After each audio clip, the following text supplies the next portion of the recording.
So more about help a reporter out. How can you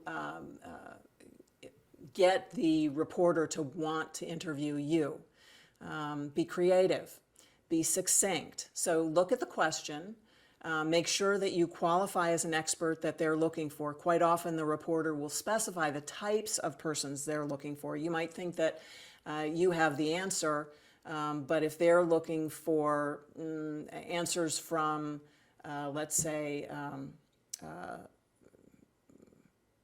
lawyers like me, and not answers from mental health people or counselors or therapists, it might be the same subject, and lawyers and mental health people may have the answers, but if they're specifically looking for lawyers, then and you're a mental health, then don't answer that query. Attach your authority.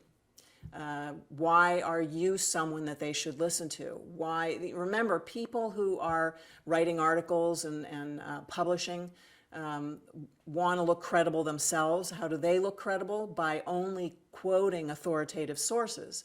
So you have to appear credible as well. I like to attach my resume rather than put it in the body because it's too long. You don't want your response to be too long because the reporter may not read it thoroughly. So you want it to be succinct. You want it to be creative. Obviously, creativity is and capturing, and so that's always useful to be creative. And answer the questions that they specifically ask. That's critical. They need to know that you're paying attention to them, that you're not just writing your own dissertation. They want the answers, and then they'll get back in touch with you.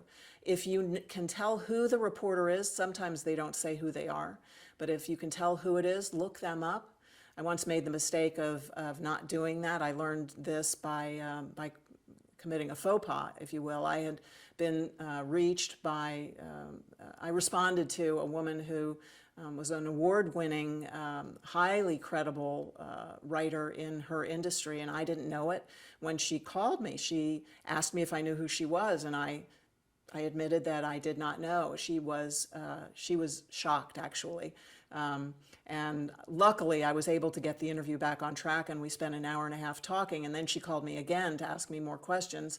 And as luck would have it, I was then quoted at CNBC and a couple of other places where she had been published. But when I looked her up after, obviously, I looked her up, she had been published. She was a writer for the New York Times and the Wall Street Journal. So how dumb was I? Always, if you can, look the reporter up so that you know who they are and can congratulate them on the work that they've done. That's help a reporter out.